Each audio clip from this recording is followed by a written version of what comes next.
महाराष्ट्र के नासिक और अहिल्यानगर जिलों में महिलाओं को तरह तरह का झांसा देकर दुष्कर्म करने वाले अशोक खरात उर्फ कप्तान बाबा को लेकर गठित विशेष जांच दल लगातार नए नए चौंकाने वाले खुलासे कर रहा है। एसआईटी के अधिकारियों की माने तो दुष्कर्म और ठगी के शिकार कई महिलाएं अब शिकायत लेकर पहुंची। वह लंबे समय तक इसलिए चुप रही क्योंकि उन्हें समाज में बदनामी का डर था। एसआईटी के पास आए डिजिटल सबूतों पर भी कार्रवाई की गई। साइबर जांच में भी बड़े कदम उठाए गए। मिली जानकारी के मुताबिक अब तक करीब 5,000 आपत्तिजनक लिंक डिलीट किए गए हैं। इसके अलावा 451 सोशल मीडिया अकाउंट स्थायी रूप से बंद किए गए। इस बीच कथित तौर पर अंधविश्वास फैलाकर महिलाओं का शोषण करने वाले आरोपी अशोक खरात को लेकर एक और चौंकाने वाला खुलासा हुआ, जिसने सवाल उठा दिए हैं कि कहीं यह किसी मनोरोग से तो पीड़ित नहीं। जी हां, एसआईटी के अधिकारियों के मुताबिक अशोक खरात के खिलाफ अब तक 12 मामले दर्ज हैं। इनमें 8 तो झांसा देकर महिलाओं के साथ शारीरिक संबंध बनाने के हैं। इसके अलावा 58 अश्लील वीडियो भी बरामद हुए।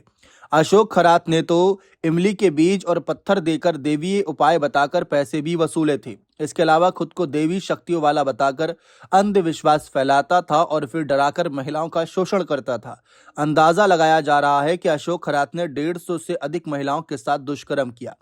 अब अशोक खरात की दुष्कर्म की शिकार एक और युवती सामने आई। उसका कहना है कि वर्ष 2019 में उसने शादी नहीं होने के चलते अशोक खरात से मुलाकात की थी। कथित बाबा ने युवती से कहा कि उसकी शादी अच्छी जगह हो जाएगी, लेकिन उससे पहले उसने पुखराज दिया और उसने खंडोबा मंदिर लेकर जाने की सलाह दी थी। साथ ही कहा था कि वहां मंदिर में जाकर 11 नारियल चढ़ाना और इसके बाद पत्थर गले में लॉकेट में पहन लेना, इसके बाद शादी हो जाएगी। इसके बाद साल 2022 में युवती की सगाई हो गई। वह अपने मंगेतर के साथ अशोक खरात से आशीर्वाद लेने गई। इस पर अशोक खरात ने शादी से ठीक पहले युवती से कहा कि एक खास पूजा करनी है। वह झांसे में आ गई। खरात ने शादी से पहले ईशानेश्वर मंदिर, महादेव मंदिर में सिद्ध पूजा कराने की शर्त रखी। पूजा के बारे में बताने के लिए अशोक खरात ने युवती को अपने ऑफिस बुलाया। यहीं पर ऑफिस में उसने युवती से दुष्कर्म किया। वह किसी न किसी बहाने ऑफिस बुलाता और दुष्कर्म करता। यह सिलसिला 3 साल तक चला, करीब सूत्रों के अनुसार, रिपोर्ट्स के अनुसार, और अशोक खरात ने उससे कई बार दुष्कर्म किया। आखिर में युवती का कहना है कि पहली बार मिली तो बहुत भोलेपन से कहा था कि बेटी हो, कन्यादान करूंगा। इसके बाद लगातार 3 साल तक कई बार दुष्कर्म किया।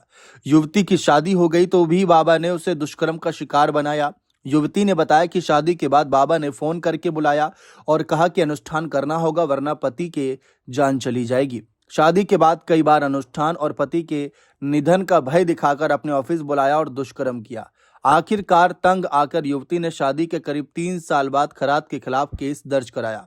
युवती का कहना है कि शादी के बाद भी अशोक धार्मिक अनुष्ठानों के बहाने बुलाता, बातचीत में हुए पति के निधन और सार्वजनिक बदनामी की धमकी देता। वह दुष्कर्म करने से पहले ऐसा पदार्थ खिलाता जिससे महिलाएं बेहोश हो जाती। पीड़िता ने बताया कि उसके पति के निधन की धमकी दी गई थी। इसके बाद दफ्तर बुलाकर दुष्कर्म करता था। अब देखते हैं आगे एसआईटी की जांच में और क्या खुलासे होते हैं।